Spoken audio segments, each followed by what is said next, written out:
Hello and welcome to our Elevating Voices channel. For those of you who are joining us for the first time, my name is Ty Harrison, and we are engaging in a series of conversations with real estate and real estate lending professionals regarding diversity, equity, and inclusion within our industries. We will also speak about dynamics impacting homeownership rates amongst Black and Latino communities, and we will draw attention to the people and the organizations that are working to make a difference. Again, my name is Ty Harrison, and I work for SWBC's Financial Institutions Division, and I head up our Lending and Insurance Solutions group. I've been working with financial institutions for the last 18 years in the areas of lending and insurance services, and my group currently is comprised of our appraisal management company, our white label PNC insurance agency model, and our private market flood insurance programs. Today, I have with me Mr. Michael Hill from our Valorem tax division. Michael, thank you for joining us. I'm really looking forward to this conversation. We had a couple of conversations that led up to this that really made me think that we need to let other people hear some of this that you had to say. Right. So again, thanks for making time for us and thanks for being here. Thank you for having me. Okay, so now I'm going to formally introduce our guest. Not to try to embarrass you, man, but this is very impressive. I wish I could say this stuff about myself, but let me tell you guys about Mr. Michael. So Michael serves as a strategy and analytics leader in his role as vice president within our Valorem tax division. He has over a decade of experience working in the real estate property tax industry and has played leading roles in the areas of operations, compliance, strategy, and analytics throughout his career. Michael received his bachelor's degree in business administration and management from Texas Lutheran University, earned MBAs from both Texas A&M University Central Texas and Tarleton State University. He holds a senior property tax consultant license and is currently enrolled at the University of Incarnate Word, working toward his doctorate in business administration. Very impressive, man. Keep it up. Awesome stuff there. All right, so let's just kick some stuff off right away, man. Let's start by telling our guests a little bit more about the Valorem tax division and what you guys do and how you guys deliver value to your clients. Absolutely. So within SWBC, our division, Valorem Tax, we provide consulting services to residential families, as well as commercial developers, commercial real estate holders, as well as business personal property and industrial properties across the entire U.S., not exclusive to Texas. Oh, wow. I actually thought that you guys were primarily in Texas, so you're working across the country. Right. So our commercial and our residential division primarily stays within the state of Texas. Our industrial division and personal property has accounts all over the U.S. Very good. And so our job is to be experts in property tax, in ad valorem tax, not only in the state of Texas, but across the U.S. So we have to stay continuously involved and educated on tax law, tax code. And that's our foremost responsibility to our clients, is to provide the education needed to adequately understand property tax and the dynamic of property tax and how that impacts either a company's bottom line or that hard-earned money that somebody has that they need to put towards property tax at the end of the year or an escrow account.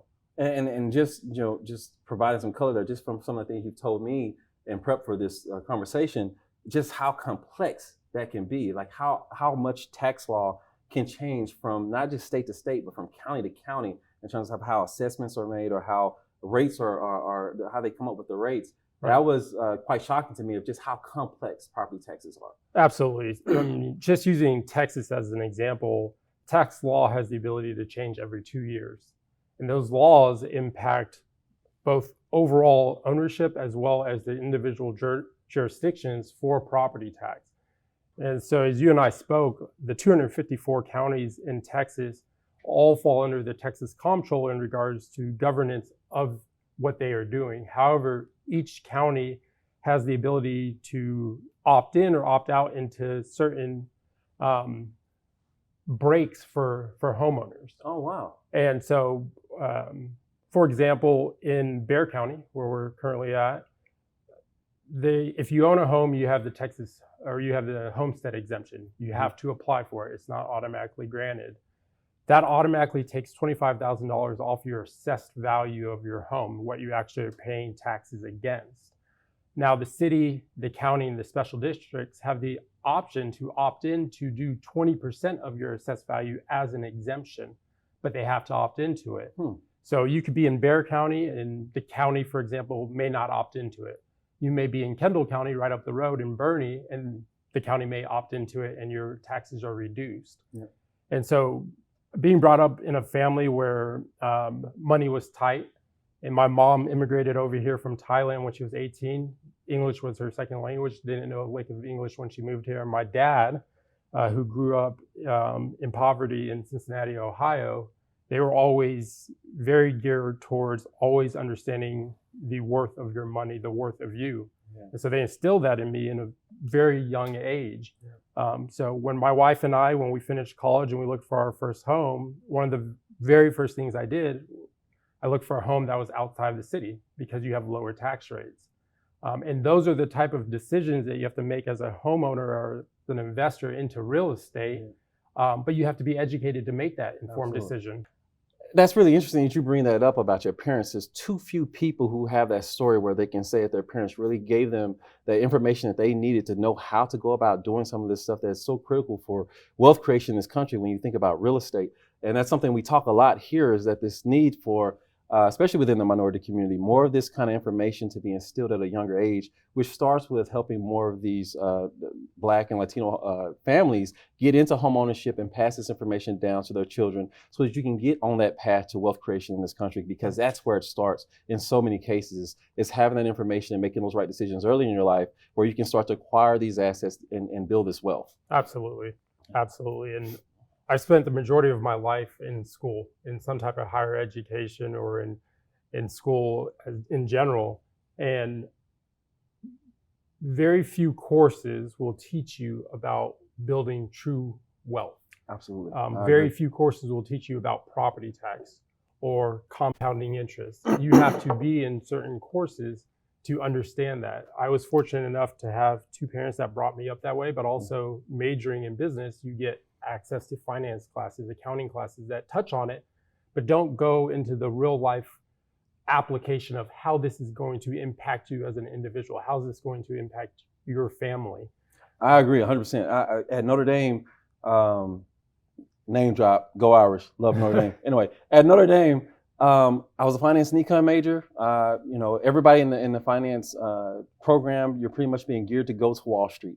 If you don't go to Wall Street, it's almost like a sense of like you failed. Like you can tell that's where they want you to go. Right. You're learning all about investments, just like you would in any other school about financing. But I think back to it in real estate and the significance of owning real estate personally to develop wealth. I do not remember that message ever being delivered, right, or even having a sense of all the many careers tied to this real estate environment and just how significant it was to the global economy.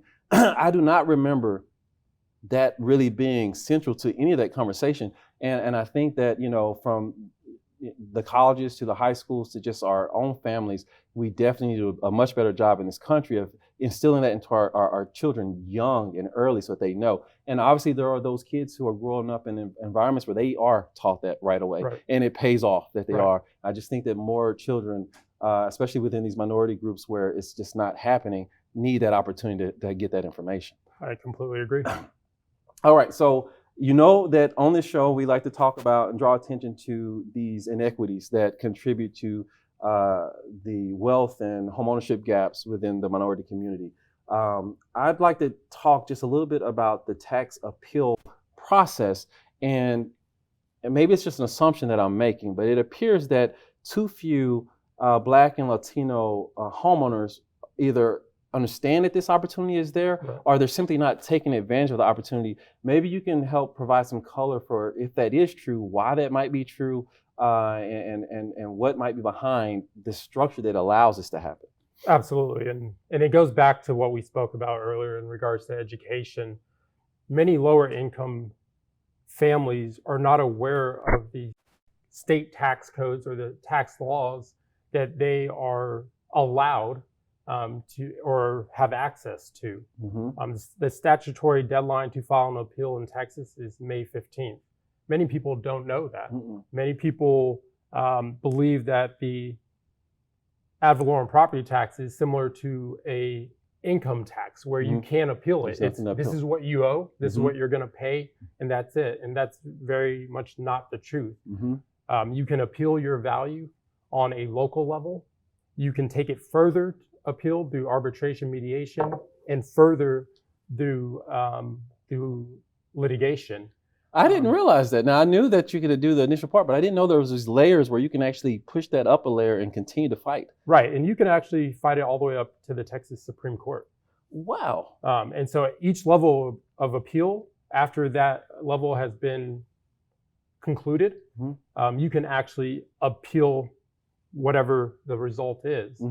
Now, something that I personally and professionally believe that discourages people from appealing their value is the success of getting a reduction on a local level, and the time and money and the resources that go into it to end up with no result or not a favorable result. There's a study done in Bexar County in 2019 that showed of all the appeals that were filed, we were talking hundreds of thousands, only 6% of all appeals received a reduction in value. Oh, 6%. Wow. Okay. Yeah. Okay. So 94% of the appeals, there was no change in their value. Wow. A further study shows that of those accounts that went to arbitration, 15% received a reduction. So there's still a large gap between the reduction on a local level through an arbitration level, but then there's even a larger gap between those that had no change in appeal at all in 2019. One thing that is at a disadvantage for lower income families compared to more affluent families is arbitration standardly costs about $500 to file arbitration. Now, if you are a single parent in a low income neighborhood, You're not doing it. you're not doing it. You're not doing it. It's, am I going to get groceries this week? Or am I going to fight this value that may put my family out on the street at the end of the day, but may result in no change? Yeah, and when you were kind of giving me some heads up about how some of that works, and then you think about some of the things that are driving the prices of homes up and just what's happening in the marketplace and what has happened over the last couple of years with home prices going crazy everywhere, you know that some of these home prices are overvalued. You know that some of these appraisals that are coming in for these properties, even with the tax assessors, is wrong. And still this information about the past, these statistics, that if they are made aware of, hey, it's only this percent, these people are walking away from that fight when they probably could win some of these things in these conditions over the past, if they could just step up and actually knew how to do it. Absolutely. Yeah. Education and knowing is the first part. The second part is having the resources available to you. I know I read a study that 56% of lower income neighborhoods in San Antonio were overvalued. Oh my gosh. 56%. They did a study. University out of Chicago did a study in 2021, specifically in San Antonio, to see the inequality of property values. Wow. And 56% were overassessed. Yep. Now, think for a minute, the median house sale in 2022 was $390,000 in Texas. $390,000 is a median value house sale. I'm shocked to hear that. Income is $64,000 for a family. For the family? For the family. So who can afford a $390,000 home? Yeah. So what you're looking at is investors buying homes and renting them out, investors buying homes, refurbishing and selling to the highest bidder, as well as what we spoke about, some of the transplants that come over, buy homes that are a fraction of the cost of, say, California, New York, Florida, and driving prices through the roof. Absolutely. Now, this really leads me to the next question I wanted to make sure we talked about.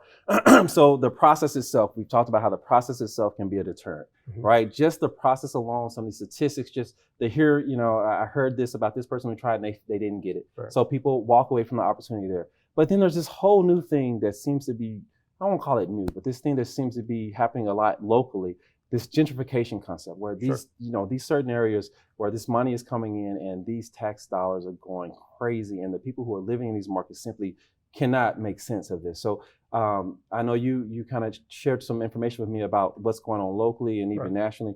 Could you share that with our audience, just a little bit of insight about the significance of the gentrification that's happening and how big of a deal this can be for some of these markets in terms of these tax increases? Absolutely. And so what you're seeing is, especially in San Antonio, you have a lot of neighborhoods that were historically considered low income, and that were property values stayed relatively low because of the dynamic of the area. For example, if you take Southtown off of South Flores and that spanning area, I looked into some numbers for Southtown, and over the past 4 years, property value has increased 260%. 260% because of investors coming in. They're developing the area, but the very people that live in that area can no longer afford it. And when you hear something like this, you know, as someone living in San Antonio, and you love the things that you're seeing around the city, you see these things come up, and all of a sudden you got, you know, I'm going to coffee shops that are like 20 miles from my house just because I like the area. So you want these things in your city, but you feel like there should be something that can be done to protect the people that are impacted. This isn't a slight impact. This isn't, oh, it's going to cost me a little bit more to live in this better area. No, this is, I'm going to lose my house because I can't afford my taxes. It just seems like there should be more that could be done to prevent this from happening, where you can still invest in your city and enjoy this without it destroying the livelihoods of so many of these people and any sense of wealth creation for these people and getting out of this cycle of that they're dealing with today. Yeah, I agree. And I agree with you in regards to, you want to see the development of the city. You want to see the city continue to grow and have opportunity, but not at the expense of the people of the community. The people are what make up the community of San Antonio. And so if you're going to tell me that the only way we can develop and make our city better is by at the sacrifice of the very people that make up the community, there has to be a better way. There's got to be a better way. Yeah, no, I love that, man. I'm so glad you touched on this. Now, this next part, I've got to deliver this to you. I don't know if you were prepared to answer this question, but I've heard what you've had to say, and I heard some of the things you shared with me before we did this. And you think about these appraisal districts, and you think, okay, these processes are very difficult for these minority homeowners, these lower income families, to actually take time from work, go in and try to figure out how to protest or appeal their taxes. Some of these situations where you're explaining to me where, you know, you go in for an 8:30 appeal one morning and they tell you they can't see you till midday the following day. Now you got to ask for another day off to go appeal for something that you've already been told you're not going to win anyway. Why are you going to do that? Right? So you look at these processes and you look at how this is set up, and you think about, okay, only the wealthy who can afford to either pay someone, potentially like through a company like yours, to go out and represent them, or who can step away from work and get away with taking a couple of days to do that. These lower income households have no opportunity to really participate in this. And the thing that gets to me is that the folks within the appraisal district, I feel like they must know this. Like this feels like this is a known. And I'm like, either you're doing it to ensure that you get these tax dollars because it's so important that you get them, or maybe it's simple and you're just trying to keep operating expenses at bay and not have too many appeals. I don't know, but it feels intentional in a way that this is structured this way. Not to put you on the spot, but how would you weigh in on that? What would be your thoughts about that? Right, and I wouldn't necessarily say it's intentional. Now, the outcome by any means is intentional.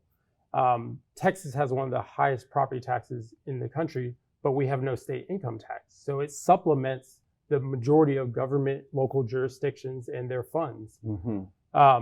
Now, regarding the appraisal district in particular, I don't think it's intentional that they are targeting lower income families and understanding the fact that they are not going to be able to take this appeal to the highest level. I think they are just driven by historic rooted practices that are now antiquated, that they refuse to change. Understood. Now, there's people at the appraisal district, appraisers, managers that know that there is a systemic issue with how things are being ran, but they also are not the decision makers that can make a change to what needs to be changed.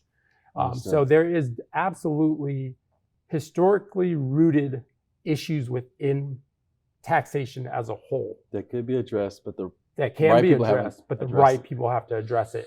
And the right people that need to address it ultimately do not see it as a problem because it does not impact them directly. Understood. Well, you answered it a lot better than I could. I think I would have gotten myself in trouble if I tried to answer that question.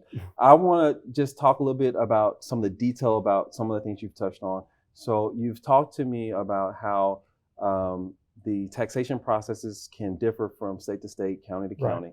And I was just hoping that you could just shed a little bit more light on some of those differences that could be from one municipality to the next, and how that difference could mean so much to one of these lower income households that typically are more highly concentrated with minority families. Right. And what we had discussed is when you're looking at the socioeconomic class of lower income families compared to higher echelon upper class, what you find is that on lower income households, a lot of the families that live in them don't own the home.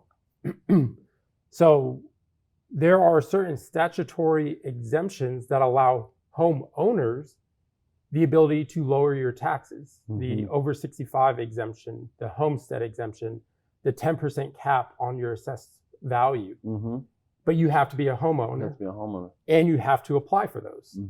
Without the education to know to apply for those, you end up with situations where homes that have been in families for a century are lost. Exactly. In an instant, they're gone. Exactly.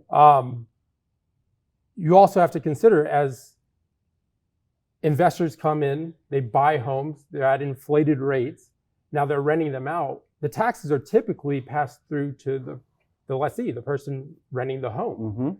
So their rent is continually going up. And what a lot of lessees don't understand is, dependent on your lease agreement, if you're in a triple net lease, you have the opportunity as a renter to appeal your value. Wow. You don't have to say, oh, the taxes at this property went up $2,000, I just have to pay that. You as a renter have the ability to appeal the value that you're for the home that you're living in. Wow. I had no idea. I did not know that. So I mean, obviously our intent is to get fewer of these Black and Latino households out of the rent situation and into a home ownership situation. Absolutely. So that they can benefit from these taxes and be able to do this sort of thing. But it's very interesting to know that even while you're renting in some of these circumstances, you too can still take advantage of this opportunity to appeal this tax. Right, exactly. Oh, wow. And the biggest factor in regards to lowering your value is going to always be the Texas Homestead exemption, which takes $25,000 off of your total assessed value, and that 10% cap. And what that 10% cap does is it does not allow the assessment of taxes on your property to go above 10% year over year. Okay. And so in more affluent neighborhoods, their market value of their home may have doubled, but their taxes will only increase 10%. You don't see people losing their homes because their taxes have gone up 300% because they don't have a cap, because they don't own the home, they rent it. Oh my goodness. Good information, man. All right, I got another question for you.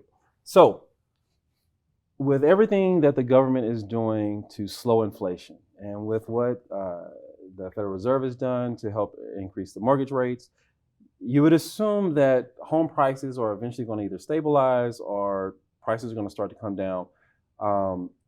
I'm sure it takes some time for this to happen, but should we as homeowners expect our appraised values for our taxes to start to decline? Do you think that that's something that even in the short term that we could look forward to, or is there more to this situation and we shouldn't be expecting that? I would like to say we should expect values to go down. I would like to say that we could expect some relief in regards to property tax, but the simple fact is that they're not going to go down. They're either going to stabilize and stay the same, or they're going to increase. The reason being is the assessment date in Texas is January 1. They're basing the appraisal of your property as of January 1 on the market, the sales, on commercial buildings, the income, or a cost approach of what it costs to reproduce a building. Come this time, January of next year, 2023, what they will look at is the market. And they're going, if there's a slight decline, they'll sustain the value of the property. If there's an uptick, they're going to increase the value of the property. The only way to ensure that your property value does not continue to rise year over year is to appeal the property tax. That is the only way to put a stop to the bleeding. Otherwise, the property value will continue to increase. I've worked in this industry going on 15 years, and not once have I ever come across an account where the value is lower the next year than it was the year prior. Oh, wow. So not the answer I was looking for, but probably the right answer. Thanks for shedding the light on that. All right, so I've got another question for you, and we kind of touched on this before. When you think about the legislative changes that could be made to help with this, one thing that sticks is when you talk about how localized the changes are being made. Do you think, are you comfortable stating if you think that shouldn't be handled locally and that it should be at a state or national level? Or do you think that, no, that part's right, but there should be some tweaks within that model? What is your gut, just as someone in the industry? Right, and tax reform is something that is constantly brought up at every legislative meeting. Are we going to do away with property tax? The answer always is no, because there's no state income tax. You have to supplement it. Handling it on a more state or national level, I believe, brings uniformity to the process. Going back to education, it's hard to educate yourself on something that's different everywhere. And that can change year over year. So going back to the jurisdictions that can opt into tax relief, they can opt in or out year to year. And so if you do not... wow, so even within, if you learn this, chances are it's going to change in 2 years. It could change. Yeah. Right. Yeah. And so having a uniform method of tax appraisal as well as collection goes a long way within a state. When you're having it on a local level, there could be driving forces that impact the appraisal of a property, but based only on that local jurisdiction. And so what you see is in the more lower income areas, there are less tax relief because the jurisdictions within that area need tax dollars more. The tax dollars, yes. You see on the opposite end, on more affluent neighborhoods, there's additional tax relief because they have supplements of other income for the jurisdictions. And so you can look at simply one school district in, let's say, Alamo Heights, and another school district in Converse, and you can see the gap of how much the jurisdiction is allowing the homeowner to get a break on. Wow. Good stuff, man. I feel bad that I don't know any of this stuff, but I guess that's why I got you here, so you can teach us all. Okay, I have another question for you here. And this one is, I think, a little bit more personal nature for you because it's something you talked to me about. So we talk about the government and the different entities that could do more to try to shift the processes. But you also talked about this need for professionals within the industry, for financial institutions, for those involved to educate. And you even mentioned some things that you wanted to do, or maybe even some things you've done in the past, and even some things that your division at SWBC is doing. Can you speak a little bit more about some of those things that you think that the tax professionals should get out there and do, and maybe provide some insight into some things that you and or the Ad Valorem tax division is going to do? Absolutely. So in the Ad Valorem tax division, we've made a big effort in regards to making content available for homeowners or business owners. Going from a tax calendar that shows all of the adequate and important dates regarding your taxes, when to appeal, when the deadline to pay the taxes, the appeals process. We routinely give out comptroller link information for homeowners to go and do some research on their own to see the number of resources the comptroller has. The comptroller actually has an entire property tax landing page where it has all the resources that anybody would ever need, but nobody knows it's there. And so part of my job is ensuring that everybody we work with is fully educated in regards to what their rights and what remedies are available to have to protect your interest.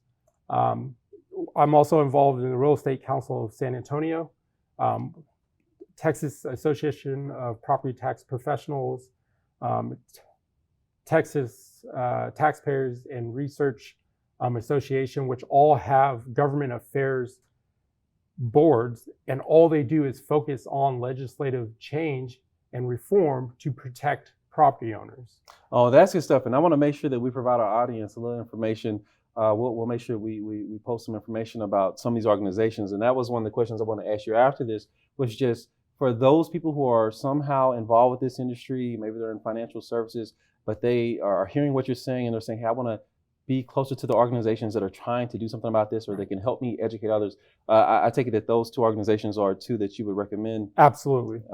So Okay. Texas Association of Property Tax Professionals are a collective group of individuals or companies that work within property tax, all licensed consultants or attorneys.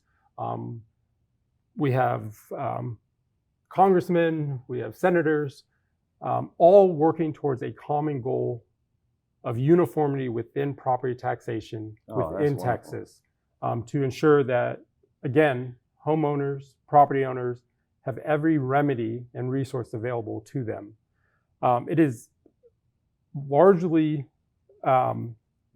it is extremely important for everybody that touches the real estate industry to be on the same page. Yes. Uniformity, whether it be lending, property tax, mortgage, whatever it may be, there should be a central uniform focus that a homeowner, a renter, somebody coming out of college, a single parent, have resources available to them so that they can make the best informed decision for themselves as well as their family. Absolutely, man. I agree with you 100%. A lot of the energy behind what we're trying to do here with this series is to draw attention to these different parts of this model, all these different pieces of real estate that as a homeowner, you need to be more aware of all these pieces, and you need information from all these people, and finding people like you who are making yourself available to provide this information and help connect some of these dots so that people can kind of get and help us address this homeownership gap, help us address this wealth gap, and just help educate the public is huge. And it's what excites me about what we're doing.